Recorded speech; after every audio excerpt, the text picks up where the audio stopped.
Welcome to this episode of the Superyacht Laundry podcast, coming to you live from my kitchen due to technical issues. So anybody who's actually watching this, you can see my kitchen, although I've blurred it because it's untidy. Today, I am joined by the beautiful Sophie Barber from Vela Recruitment. I've said that right, haven't I? Yeah, well done. No, you have to. We were just talking, like, where did Vela come from? What was the thinking for that name?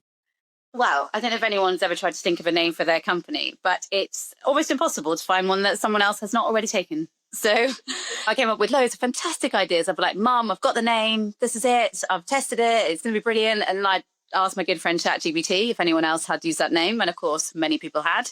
So after many things, we were like, what about star signs? What about anything? And then my mum was like, what about star constellations? Maybe one of those. And so eventually we found Vela, which is actually, I think it's like the shape of a sailboat or something like that, something vaguely related. And I thought, yes, that's the one. No one else has got it. And so there we are, Vela Recruitment. The thing is, domain stuff is super cheap. So people are like, oh, that's a really good name. And then they buy the domain and they never do anything with it. Do you know what I mean? So there'll be tons out there of these names that nobody's ever done anything with it. What exactly? And some of them are really, when you have a look on it, like GoDaddy, all the domain names, some of them are like a fortune. Anyway, I found this one. It was free. Well, not free, but it was cheap. Well, with any startup business, money is precious. So let's go into the beginning. So obviously, I've known you for a long time, and you've been on the podcast under different guys previously. But just give a little bit of a summary who Sophie is and your journey, just to kind of refresh everybody. Okay.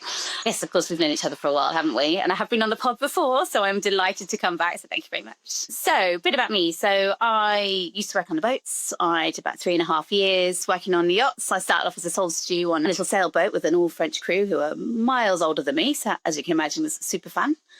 But I survived the season, and then I opened up to more doors, and eventually I was chief stew on a 40-metre, and then I switched to the deck.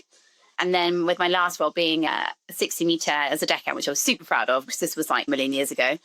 And there were so many people on deck, so that was fantastic. And then I'd always sort of thought about recruitment. When I was in Palma when I was looking for jobs, and I met some of the girls in the recruitment houses, and I always thought, oh, that looks quite glamorous, it looks quite fun. I sort of had it in my mind, but sort of just in the back of my mind, I thought, oh, that could be fun in the future.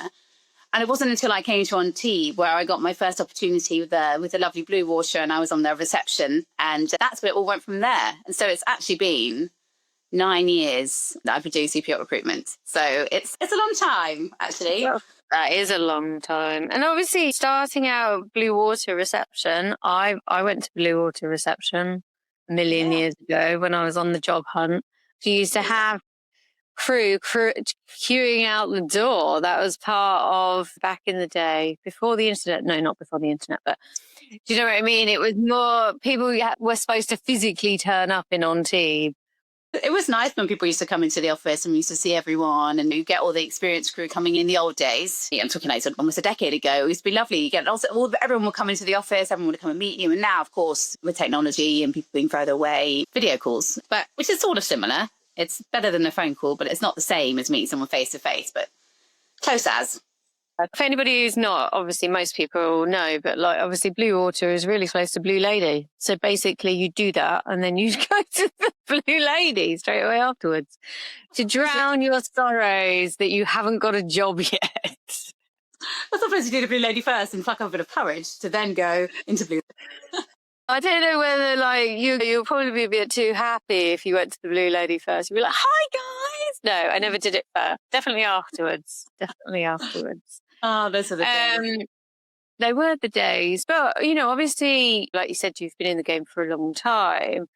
The game's changed quite a lot, I would say. Even just simple things like dock walking, virtually impossible in a lot of marinas now. I think there's been a lot of changes to how recruitment works and in terms of how crew view recruitment as well. More options for them on their doorstep all the time. We've got Yacht Spot. So I find well, I think most recruiters find that lots of people have their one eye open for another job in the back of their mind. They're on their job, they think it's nice, but what if something more amazing came along? Which makes the job of a recruiter very difficult, and also the job of the yacht, because before, in our day, you didn't have these options. You couldn't just open your computer and see loads of jobs. So you had your connection with whatever agency you were with. You have to give them a call, check in. It wasn't easy. So I think that sort of changes the mentality of the crew, I think, particularly some more in the younger ones, I'd say. Everyone's always got their eye out for that dream rotational position or somewhere super far away. So I think that's something that's definitely changed. But I think the way recruitment's changed as well, because with these platforms that you've got, say, Spot and likes of that, and social media and things like that, I think that the yachts themselves are not using agents for the junior roles, really. They find that they can source them themselves through YachtSpot, word of mouth, day workers. They're not really willing to pay for those roles. So what we get instead, which is actually better, are the HOD roles, the more higher senior positions, which require that sort of human element that perhaps, the platform can't provide. It takes more time, it takes more vetting, it takes more understanding. Then it's more challenging to find the right HOD than it is to find the right junior, really, I guess. So I think it's actually beneficial to us recruiters, because I really like a nice juicy HOD role, and I don't like as much a junior role. It's not quite as exciting, although I love recruitment. I love recruiting everyone, really. I suppose there's not much with the junior roles, there's not actually much to dig into. Do you know what I mean? For a HOD role, you'll be doing, and this is one of the things I wanted to talk to you about. Obviously, if we go back 8 years or so, references were the main, people brought in their proof of certificate, but references were probably the main gauge of whether anybody was actually any good. Now, fast forward to where we are now, there's a lot of other ways to now prove. Do you know what I mean? We now got proof of certificates, proof of ENG1, because there are individuals that get fakes. Their references and saying you were on a certain boat at a certain time. It's actually a lot easier now to validate than ever before. Absolutely. But I think the challenge with the reference is that the person who are calling for a reference, sometimes I think they don't want to tarnish a person's reputation, especially when they're talking to a recruiter. So as an experienced recruiter, you sort of get a vibe. I think there's something here, and I tend to do a bit of digging and try and get the juice out of it. But it's not always easy to get a truly honest reference from everybody. And if people aren't giving you the truth, then how are you supposed to know that they're the right candidate? And I have on occasion, not so much recently, but in the past, I think when you work for a bigger agency as well, they're more concerned about, they don't want to blacklist someone through the whole agency by giving them a negative reference. Not that anyone blacklists them, but you know what I mean? Give them a negative reference that might restrict them from quite a lot of other jobs. So it can happen sometimes that if they have a chat with the captain directly, that you might get a different reference to the one that the recruiter got, a bit more truthful. Not so much, I think, these days, because I think people are maybe valuing honesty and seeing the importance of the references, because if you give someone a reference and then they get put on a boat, but that reference you gave them wasn't correct, then it's on you, because you've said they were great. And then when they go on the boat, they weren't great. When you've lied about the reference, it comes back. So it's a tricky thing, references, really. And it's quite a personal thing as well, because it might to do with the relationship that you have with that person. Perhaps it wasn't the right fit for you on that boat, but that doesn't mean that they're necessarily not right for someone else. So it's important to get lots of different references, not just one reference check. Check a few different, 3, I would say is a good number, 3 last boats to get a well-rounded overview, because it might just be that it wasn't a good fit on one boat. So you might get a slightly iffy reference, but actually you might have an amazing reference from your other 2 boats. So it's like, yeah, it's challenging. It's definitely one of the main challenges, I think. Also, when you've left a boat for a bit, the dust settles a little bit. Do you know what I mean? So like your 3 boats ago, things have kind of changed and situations might be viewed differently. I think from my perspective, there's been lots of talk about the recruitment side of things, obviously, in light of a few cases. And obviously I'm doing the Female Yacht Crew Safety Survey in relation to women. I think it's really interesting how it brought to my attention that certain people still get good references when they have got terrible reputations in the industry. From an insider, you guys know bad apples? I'm sure you hear stories of bad apples, but how is that viewed, like from a Yeah, but how is that viewed in a practical sense? Because like you said, you don't like blacklisting people, but how do most recruiters deal with those kind of issues? I guess it's difficult really because you, as I say, as to be MLC, we are not allowed to blacklist anyone. That is really important. We don't blacklist anyone, number one rule. But negative references, I guess it's disappointing because quite often you have a lovely interview with someone, you think, fabulous, I've got the right person for the job, they're going to be great. And then to get a negative reference, it's like, oh. But I never take just the one reference. It might be a negative reference and I think, right, unless it's a really terrible story. And you dig back and you dig in a couple of other references and you see, and I think the importance of being a recruiter is integrity, which is sort of like the heart of one of my company values, is that you are truthful. So you don't oversell a candidate.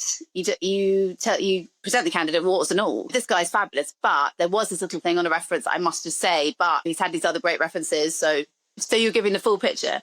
The same way that you don't sell the job to someone without telling them the challenges, because what's the point? Then they get on board and they've been lied about a job that's not what they said it was. And you know that the boat has got, there might have been why the chief was let go because of some occasion was something that you need to maybe make them aware of before they jump on board, or the owners are tricky, or things that it's all about acting with integrity on both sides. So it's open communication and letting both sides know. And I think that's one of the key ways that I work. Yeah. I think like you said, just the simplicity of trying to be as open, as transparent as possible, just as much as the candidates being open about what they're wanting, what they're expecting. It goes vice versa. And I've worked on boats. I mean, I've been fired from a boat because I clashed. I've told the story many times. I got fired because of cold McDonald's. Actually, it was just the cold McDonald's was the end of my career on that boat. So I literally lost my mind. What happened with the cold McDonald's? Just tired. Just, you know what? Like we'd been working constantly for 2 months. Everybody was tired. Everybody was niggling at each other, and everybody was in it was just too much. Like impossible guests, very demanding, not realistic. And it all culminated. All I expected, because obviously I was also slightly older going on board. I was a slightly older stewardess. I just expect to be fed. We're doing insane hours. And I'm like, I don't mind doing insane hours, but like you need to provide sustenance for me to maintain this kind of work level. And yeah, this one time, rather than doing a crew meal, they brought back McDonald's, but it was stone cold. And like McDonald's is all right when it's hot, but McDonald's fries freezing cold are just disgusting.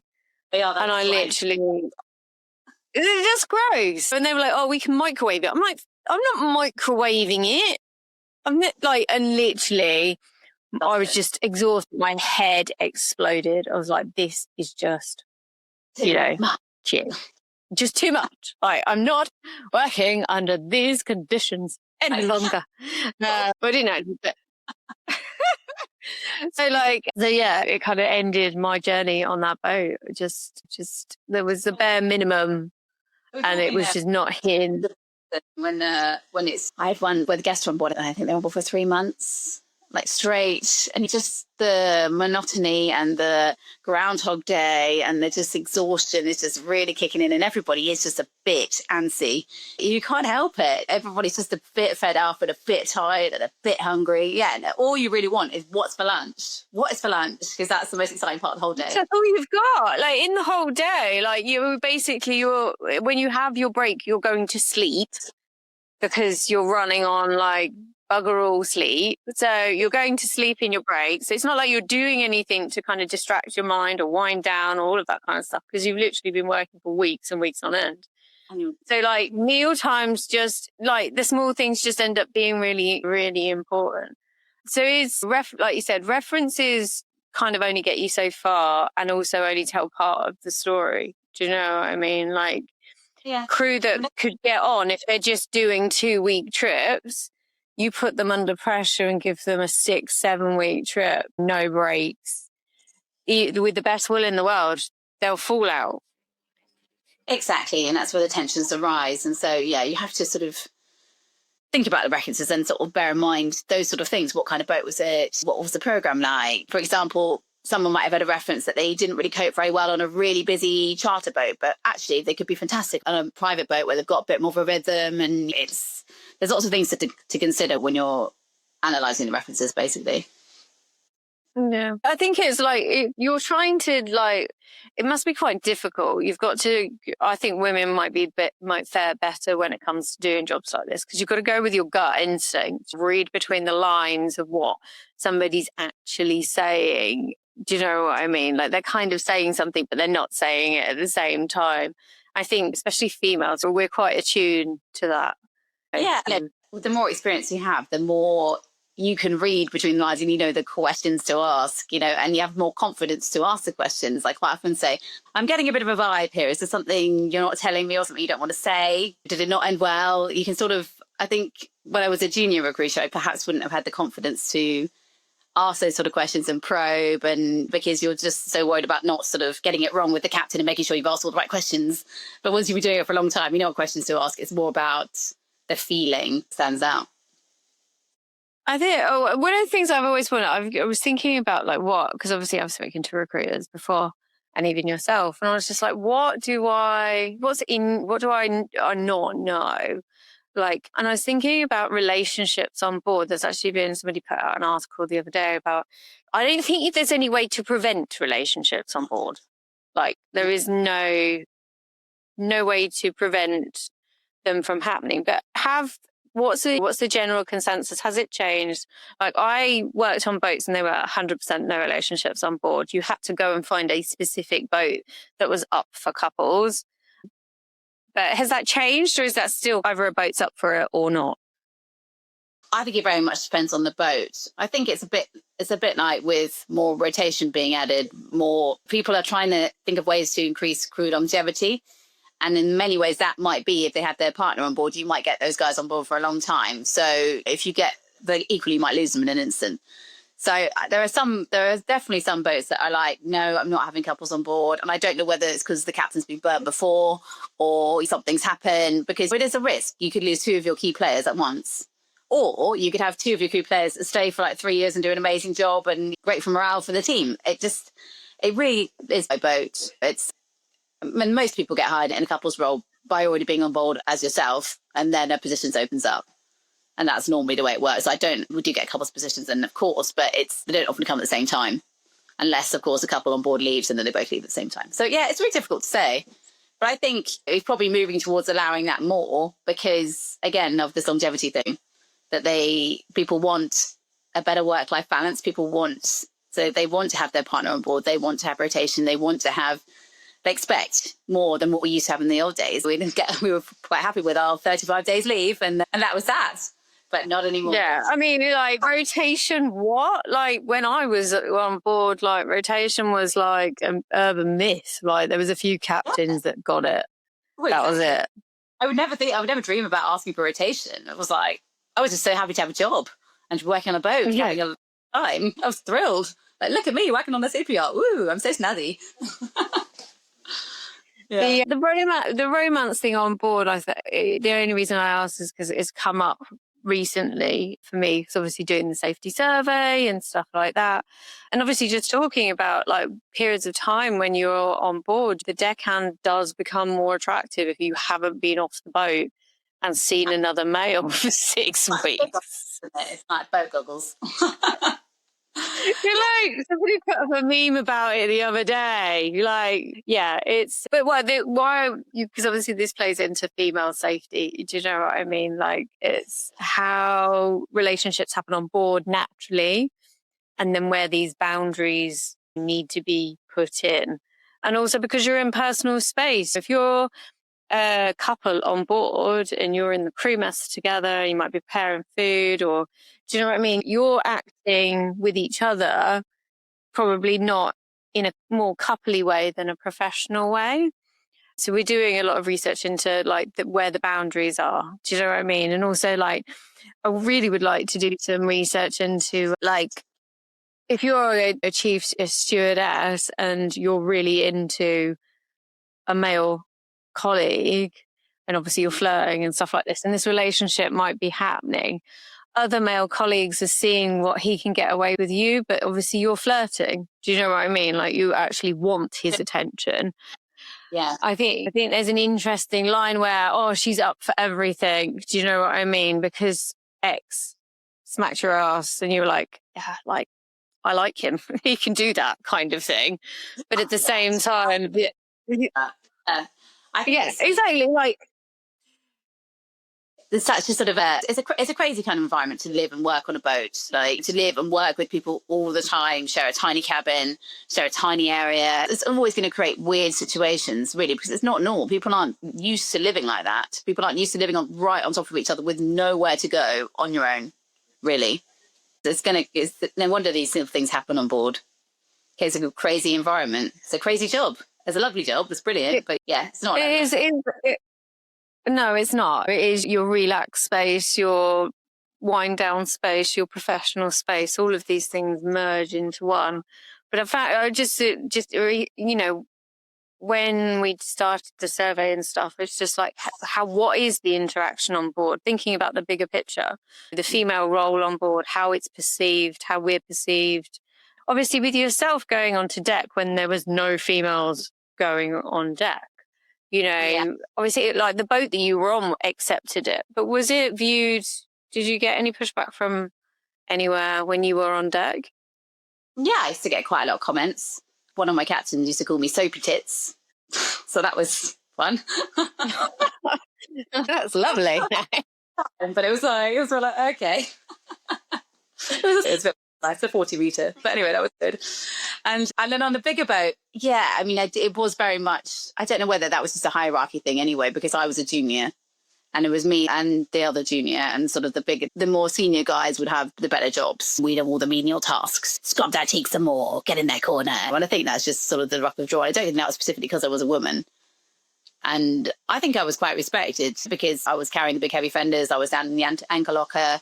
I didn't feel that much sort of sexism because I think I was quite strong and wasn't a sort of a weak girl in character or in night strength. So I think it wasn't the sort of person that they could sort of push around, I guess. But you'd already seen the role anyway. Do you know what I mean? It wasn't just trying to go straight in on deck. You'd kind of viewed it from working on the interior anyway. So you kind of go with, you've seen how it runs, so you can you know what to tolerate and not. Exactly. And I've been in the industry for a while then. It wasn't like it was my first job. So, I think it's quite different when you first join a boat because you don't know the rules. Like the rules are different. It's like not the actually written down rules, but the rules of how things work on yachts. It's not the same as in the outside world. And quite often these people, they join, they're really young as well. So if I look back myself, I was so young when I joined yachting. I was probably quite old for yachting. I was 23 when I joined, lots of them are joining when they're only 18. I joined when I was 18 or 19. I can't even imagine. You think you're so grown up, but I actually was like an actual child. No offense to the 18 or 19-year-olds listening, but in my opinion, looking back, I am a completely different person than I was when I was 18 to how I am now, post kids and all that kind of stuff. We're just a completely different person. Yeah, it's slightly different. I'd like to think that there is an 18-year-old in there somewhere, constantly moaning about the fact that I want to go to bed at 9 o'clock or do anything fun anymore. Buddy. We're talking about junior roles and stuff like that.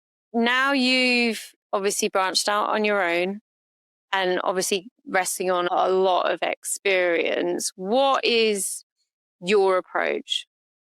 What did you want to do and have that freedom to do, which in the traditional, especially the larger companies, can be a bit difficult to do? I guess my sort of inspiration for going on my own is I've always been quite ambitious and I've always quite fancied having my own company at some point. I just had to sort of get the balls to do it, essentially. And what I stand by is that I believe that I have a very thorough recruitment process. Like I really get to know my candidates. So I spend a lot of time on video calls, half an hour, sometimes 45 minutes, depends on if it's a chatter or not. Really having a chat with them, like we are on this podcast, really getting to know them, finding out about their hobbies, finding out about their future plans and all of that stuff. And I think what that does is that really comes through when I write the presentations because I do know the candidates. I've properly spoken to them. I'd like to make friends with some of them. It's sometimes have some lovely conversations and I meet some fantastic people. But I think it's not really about what's changed since I was working at other companies. It's just the freedom to do it on my own in my own terms, to make my own decisions, to do things how I want, to do things to the level that I believe is required without everyone has their own standards and things like that. But I like to be able to be accountable for all of the recruitment. So I know that everyone I put forward has been thoroughly vetted. Everyone has been video called. Everyone is definitely interested in the job. I have all the information for the job. I have a lot of information because I make sure that I call the captain and I, ask lots of questions, culture questions, longevity questions, all that kind of stuff. So I feel that when I do put someone forward, it really is a good match because I feel that having had a good conversation with the HOD or the captain, I know what they want and I know what this person wants. And then it's getting the match between the two.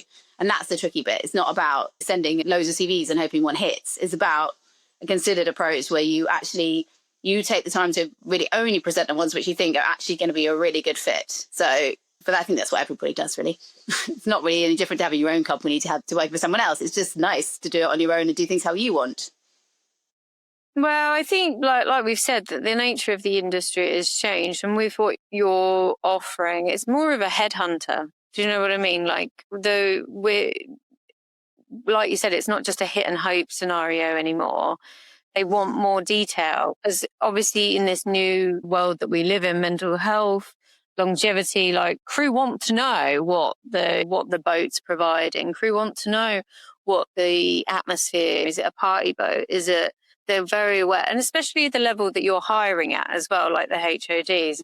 They've been around the block. They want more information before they jump, because there's more crew than positions at the moment for the higher levels. Would you say? Absolutely, yeah.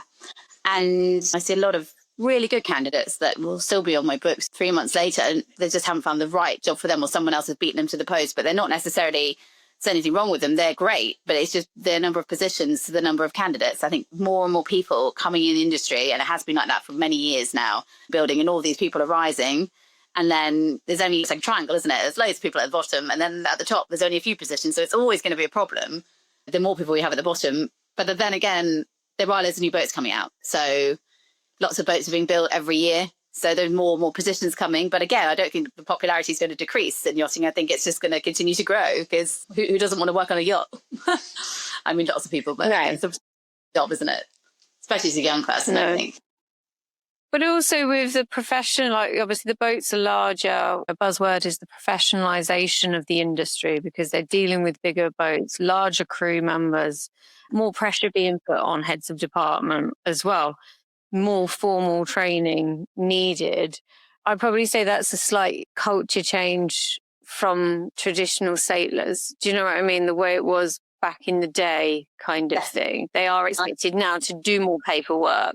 It's not that kind of wild, it still is, but like not anywhere near like it was. There's so many movements towards improving the quality of training and things on board, and then people's desire to do the training. When in my day, you didn't need to do any of the training. There wasn't much around. You might do a silver service course or like a stewardess course, but there wasn't any of this. There's all these lovely guest programs, all this leadership, all this mixology, all these fantastic courses which you can now do. And I think to level yourself up, I'm particularly talking about the interior actually, because obviously the deck have got quite a solid route, and they've had a solid route for a long time. But the interior is now, I think it's fantastic that they're actually putting things in places so that we can have the same kind of route as the deck, that we can get the same kind of qualifications under our belt, which I think with the industry that's so populated for the HODs, if you can start getting these courses under your belt as well, these are the things that are going to make you stand out from other people. Yeah, I think it's important to invest, especially if you're trying to take it seriously in your career. There's a lot of great courses to do, aren't there? There is a lot of it. Do you think boats should pay for courses? I think they should pay for progression. So I think I think you have to give some sort of a commitment, because obviously they're not going to pay for a course and you're just going to leave. So I think it's quite good when they do one where perhaps you pay 50% and then they pay the other 50% after you've been on board for a year or something like that. Because I think if you do the course, if the boat pays for the courses, then people are more encouraged to stay, because I think I'm getting something back from this. And I got this great training course, and that was fantastic, and I learned that, and then I was able to progress up into another position. So yeah, I think it's all boats are the budget for that. I guess it's more the bigger boats. I suppose it's like how serious they want crew longevity. Do you know what I mean? Like, do they want to invest and keep? Which I think, to be fair to most yachts, they've never really been that shy about investing in the bridge. it's more likely that you would get qualifications paid for or subsidised by the bridge, time off because they are the formal requirement courses. I hope in the future that obviously that just spreads to every department. Like it should really be.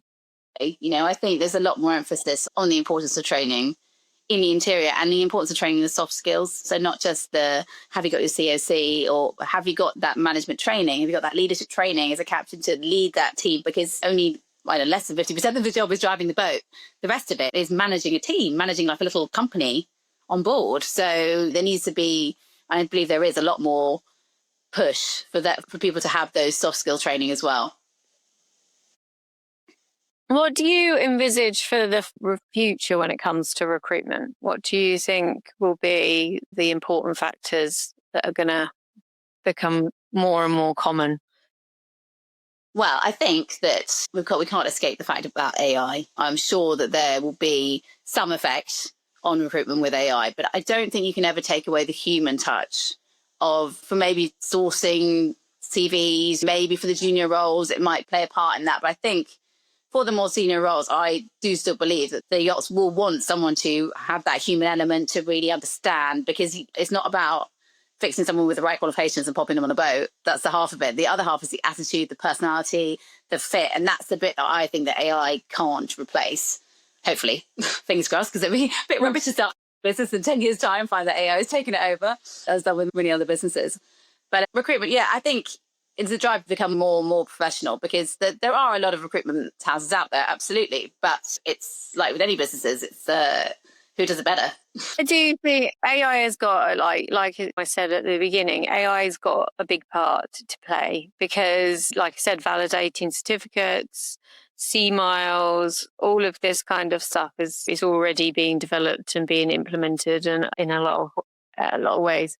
But I do think you're 100% correct. The human element, being in a room with someone or speaking to them at length, you get a feeling, and AI won't be able to get the feeling. Just going back to obviously a female protection type thing, we've all been around guys that just feel a bit creepy. Do you know what I mean? They may not have done anything to you, but you just get a weird vibe. Do you know what I mean? Or feeling, your intuition tells you something. You listen to what your body says. It sometimes reads things that you haven't actually processed in your brain, I think. What have you found in the survey that's been what's struck you as the most bizarre things that have come out of the survey, or has it been quite as you expected?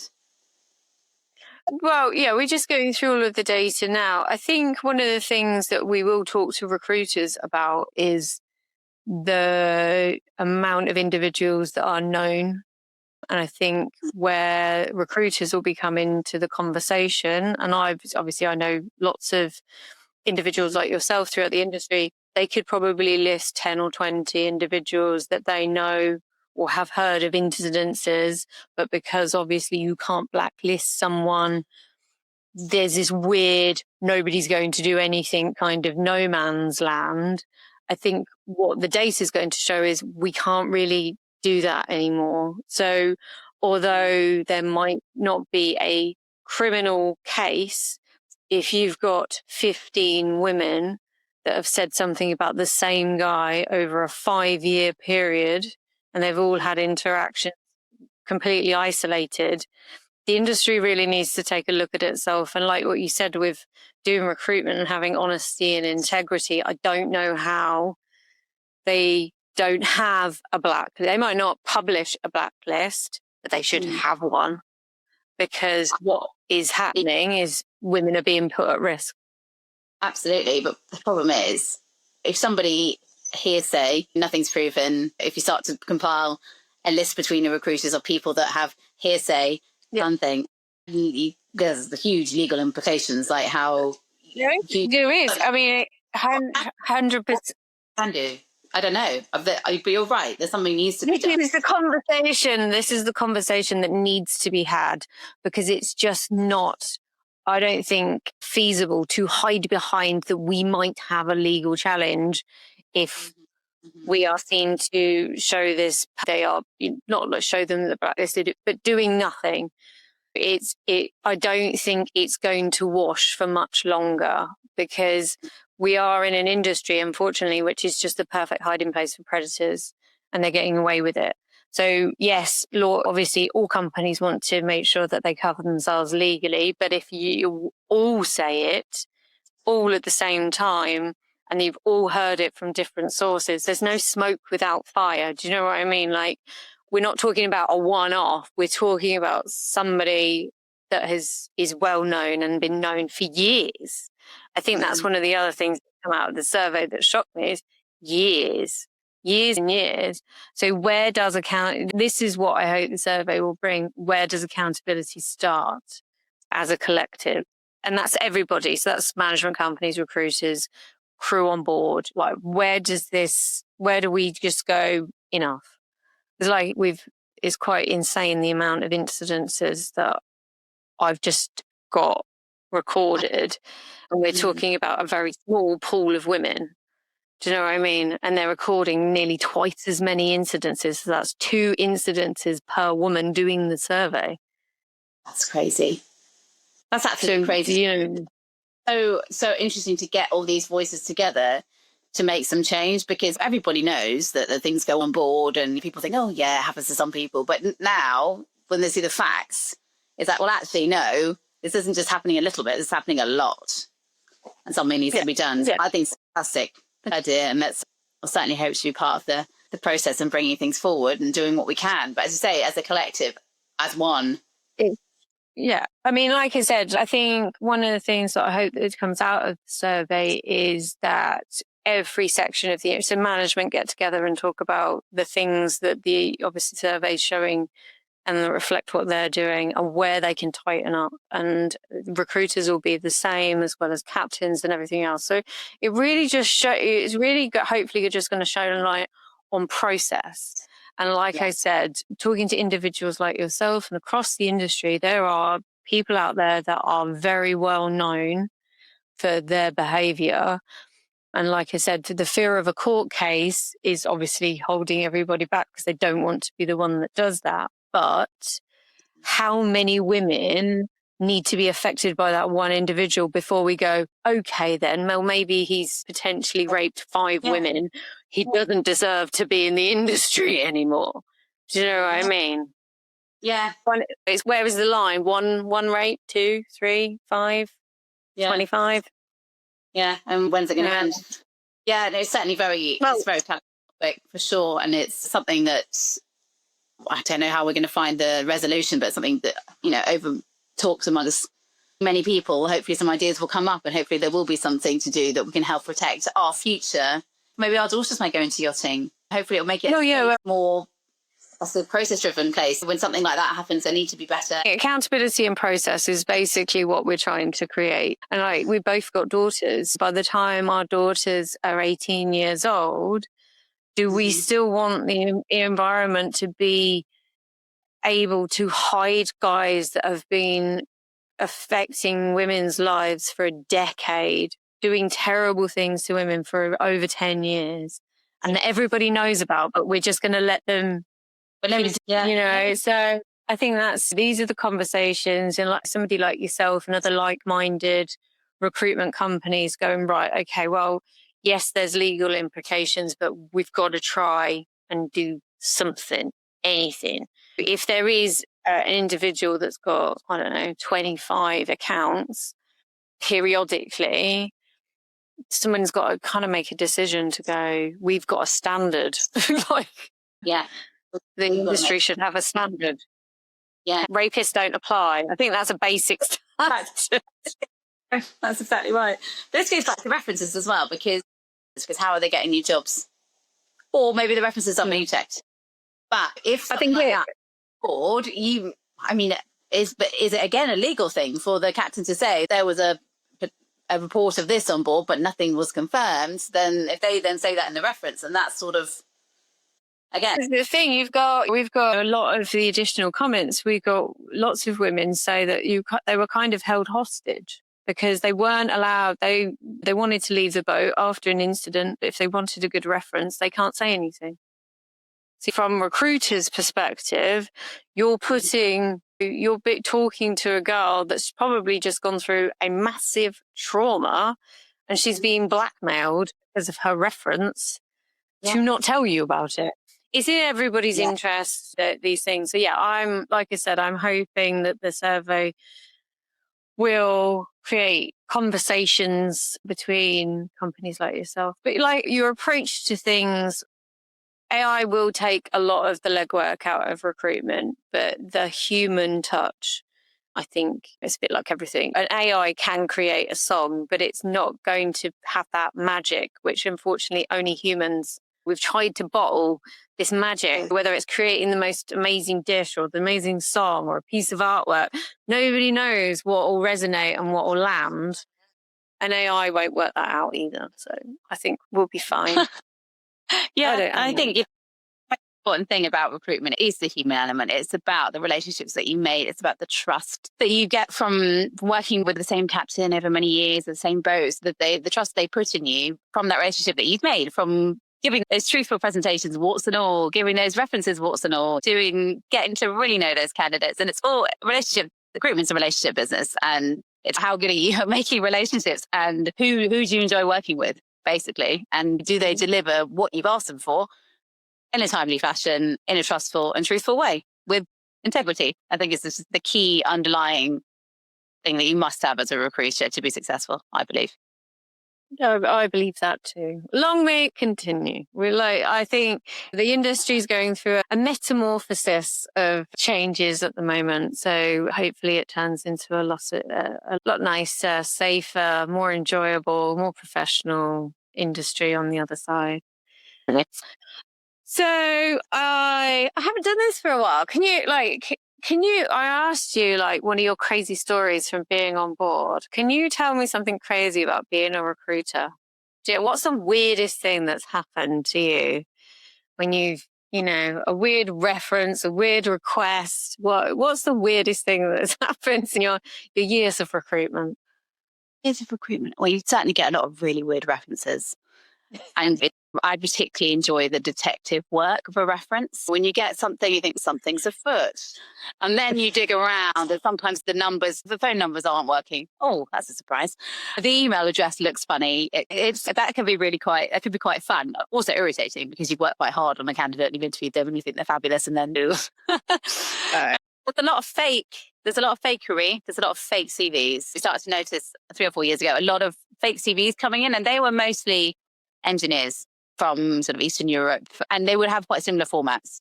They would have they would be briefly presented. Someone's made a lovely CV. They've done loads and loads of commercial work, and then they've had 1 season on a boat. Sometimes a boat that no one's ever heard of.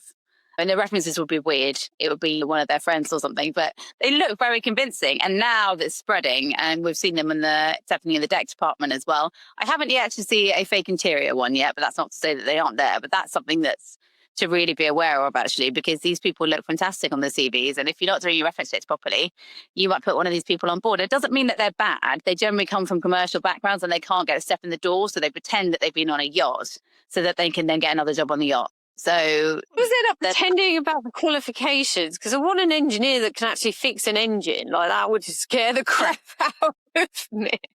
I guess one of the things I think is alarming is all the fake jobs.